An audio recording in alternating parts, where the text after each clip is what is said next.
Fueron de viaje con mi esposa, no me llevaron. Y uno anda pensando siempre, estará saliendo todo bien, habrán cruzado bien migraciones, habrán llegado bien al avión, habrán volado bien.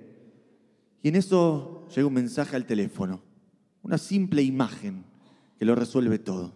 Un dibujito que me hicieron mis hijas sabiendo que papá iba a estar del otro lado algo angustiado, algo ansioso. Y esa imagen que vale 1000 palabras, lo resuelve todo en un instante. Porque los chicos tienen eso que es todos nuestros hijos, ¿no? Maravilloso, ¿no? Y yo siempre les digo cuán maravillosas son mis hijas. Se los cuento siempre, ya las van conociendo, ¿no? Y aquí hay quienes las conocen bien, amiguitos de mis hijas que vinieron hoy a celebrar Shabbat con nosotros. Pero les quiero contar algo particular de una de ellas. Una de mis hijas es una niña profundamente contemplativa, ¿la conoces bien? Desde muy chiquita desarrolló esta personalidad, esta capacidad singular de observar y de pensar a su modo la existencia, el mundo que la rodea, ¿no? Yo la veo a veces mientras inventa historias fantásticas con muñecas que se van convirtiendo en todo tipo de personajes, en hermanas, en capitanas, en astronautas. Y de pronto ella se detiene por unos instantes y clava una mirada siempre honda, siempre curiosa en el horizonte. Y el juego se interrumpe a veces por segundos y a veces hasta por largos minutos. Y ser testigo de estas situaciones a mí la verdad que me llena de emoción, ¿no? Los papás y las mamás acá me entienden.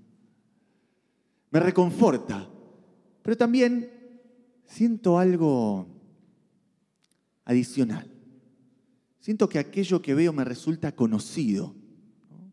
O es un retrato que no me es del todo ajeno, porque a veces, les voy a confesar, cedo ante la irrefrenable tendencia que tenemos todos los padres, todas las madres, de vernos reflejados y proyectados en nuestros hijos, ¿no?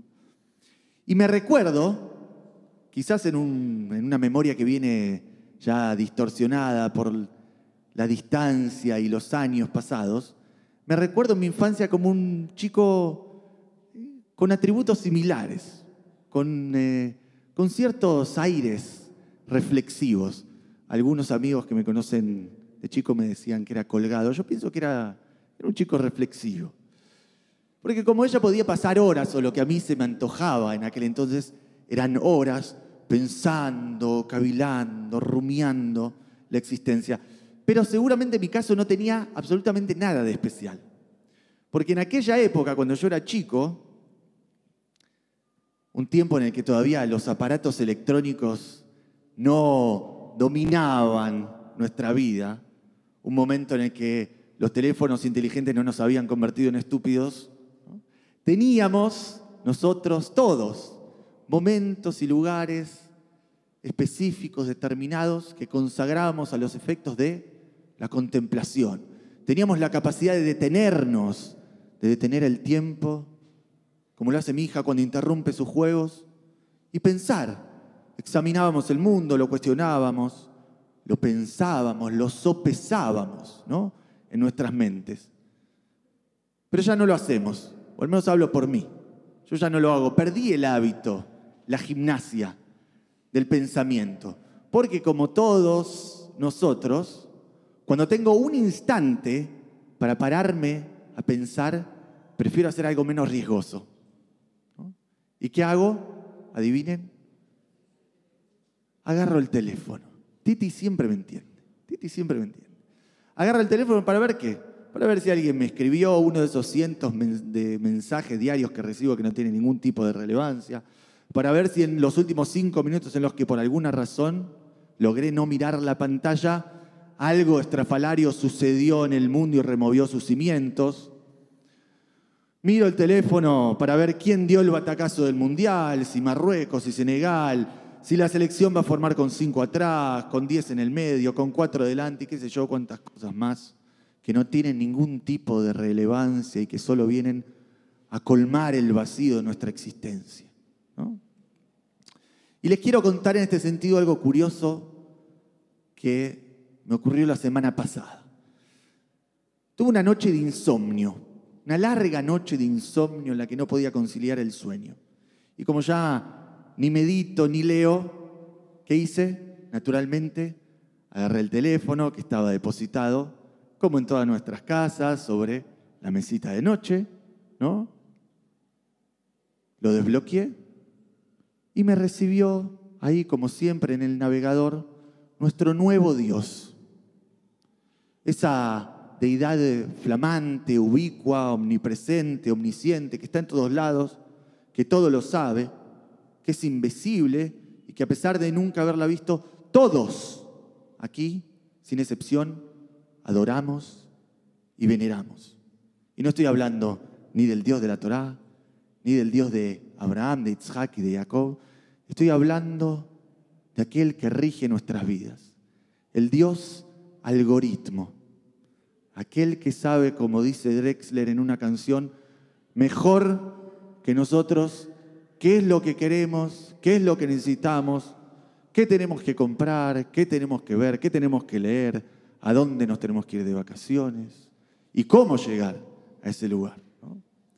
Y al parecer, escuchen qué interesante, al parecer aquella noche de insomnio, según la sabiduría incuestionable del Dios algoritmo, yo estaba sediento de espiritualidad. No lo había notado antes, pero no voy a discutir con el algoritmo.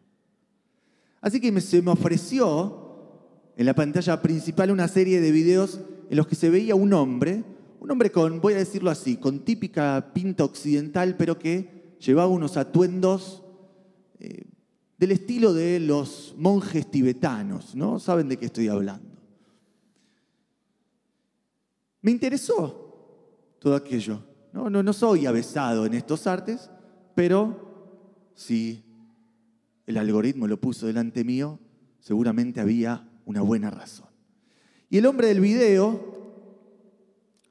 hablaba frente a un corro de espectadores interesados, un español claro, muy claro, aunque con un acento algo misterioso, más que misterioso, un acento atemporal, indescifrable. Y con su pronunciación enigmática, de pronto mencionó un concepto que me sonó conocido y que les va a sonar conocido a todos: el karma, ¿no? Algo que está presente en nuestro imaginario gracias a todo tipo de corrientes New Age, ¿no? Que lo han instaurado entre nosotros. Y la ecuación, ya que hoy estamos hablando de algoritmos, la ecuación detrás de esta noción, explicaba este hombre en el video, es bastante simple, ¿no? Si haces algo bueno, el universo te va a ofrecer algo bueno, ¿no? Si, en cambio, te dedicas a sembrar el mal, la vileza, la injusticia, te va a perseguir la iniquidad. ¿Pasó algo con el sonido? Sí, ¿no? A ver, Juan, ¿se escucha bien del fondo? ¿Sí? Más o menos. Voy a ponerle más patos. Ahora, estoy seguro de que el concepto original que propone la tradición budista es mucho más profundo y complejo de lo que este hombre, un embajador de la corriente del wellness, podía explicar en un minuto en aquel video. Pero de todas maneras, cuando escuché esta palabra, la palabra karma, pronunciada con ese acento tan insondable, tan enigmático, aquello evocó en mí reminiscencias de algo ancestral, algo antiguo, primordial, diría. Y no pude sino pensar en Jacob. No pude sino pensar en la figura de nuestro patriarca Jacob, cuya imagen acudió a mi mente. Jacob, que como saben, explicó Silvina, no sé dónde está Silvina, en algún lugar, como explicó Silvina la semana pasada, es un personaje que, al menos de a ratos, pareciera tener una semblanza algo compleja, extraña. Pareciera ser un embustero, un estafador, ¿no? Un individuo dispuesto a engañar hasta a su propio hermano con sus ardides, con sus tretas para arrebatarle lo que le pertenece al otro, la primogenitura. Un sujeto que hasta osa en confundir no solo a su hermano, sino también ¿a quién? A su padre, a su propio padre, Isaac, que para colmo yace en su lecho de muerte debilitado y ciego. ¿No? ¿Y todo esto para qué? Para apoderarse no solo de la primogenitura, sino también de la bendición singular que su padre tenía reservada para su hermano Esaú. Y Jacob se sale con la suya. Le arrebata a su hermano la primogenitura y la bendición que le corresponde a la primogenitura. Y entonces llegó el karma. Llegó el karma. Porque Jacob, temeroso, huye de su hogar y se dirige a la casa de su tío Labán. Y se enamora allí de una de sus hijas, de la menor de sus hijas, de Rachel. ¿No? La anhela, conocen la historia, la desea profunda, visceralmente. Y sin embargo, en la noche de bodas, en medio de la cerrada oscuridad de aquel cuarto, en medio del fragor pasional del primer encuentro, Jacob no se da cuenta que su amada ha sido reemplazada. Rachel ha sido reemplazada por Lea, su hermana mayor. Y así llegó el karma a la historia. El hombre que engaña a su hermano, que engaña al primogénito, que hurta sigilosa, subrepticiamente su bendición, es engañado ahora ¿con quién? Con la hermana mayor, la primogénita, la hermana mayor de su amada Rachel. Jacob, que se aprovecha de la ceguera de su padre, de su doliente padre, es ahora embaucado en la oscuridad de la noche. Jacob queda ciego y no puede reparar, no puede darse cuenta de que su amada le ha sido arrebatada. Y me pregunté en la siguiente noche de insomnio que tuve la semana pasada, si acaso el Dios algoritmo no tendría algo que decir al respecto. Y mientras me hacía esta pregunta, la respuesta apareció ante mí. ¿En dónde? Sino en el mayor de los oráculos de hoy en día. ¿Dónde apareció la respuesta? En el teléfono, otra vez, donde aparece siempre. Salvo que esta vez, en lugar del muchacho de aquel video del que les conté, apareció ante mí el contenido de una conferencia de Jorge Luis Borges, que escuchen qué casualidad, se llama Sobre la ceguera. Algunos acá seguramente la conocen. Es una conferencia que dictó Borges como parte de una serie de coloquios que dio en el Teatro Coliseo en los años finales de los años 70 y que después se compendió en un libro que se llama Las 7 noches. Y así comienza esta conferencia, este coloquio Borges, haciendo mención a lo que él llama, escuchen bien qué magistral, su modesta ceguera personal. Una ceguera que no es total, es modesta. Porque dice, así continúa el maestro, es modesta porque es ceguera total de un ojo, pero parcial, es decir, incompleta del otro. Dígame si no es maravilloso cómo Borges formula esto, porque lo que hace es introducir lo literario para describir un fenómeno meramente fisiológico y así lo corre la ceguera de lo concreto, de lo inmediato, de lo corporal y lo coloca en otra esfera, en otro ámbito, en el ámbito de lo simbólico. Y se me ocurre, aunque esto no me lo dijo el Dios algoritmo, que la ceguera de Isaac, el padre de Jacob, tiene algo de esto, de una ceguera simbólica. Porque los ojos enturbiados de nuestro patriarca, su vista debilitada, achacosa, son en realidad una alegoría de un mal generalizado en su época, de una ceguera deliberada y colectiva que impedía que fueran vistos los vicios de una sociedad donde se ignoraba el dolor, la marginación, la vulnerabilidad del otro y del sufriente. Y así, leyendo el relato en clave simbólica, parece que Jacob ya no es tan malo como parecía. No es un embustero, no es el estafador que pensábamos que era. Porque no es movido por la malicia, sino por la astucia, por la osadía, como decíamos la semana pasada con unos amigos, por lo que en hebreo llamamos con la palabra chutzpah, ¿no? Es un hombre rebelde, contestatario, ¿no? Que usa la astucia como instrumento para luchar con el absurdo de un sistema perverso que lo deja fuera a él mismo. ¿Por qué? Simplemente por haber nacido segundo, por haber sido el hermano menor, a él y a otros tantos, ¿no?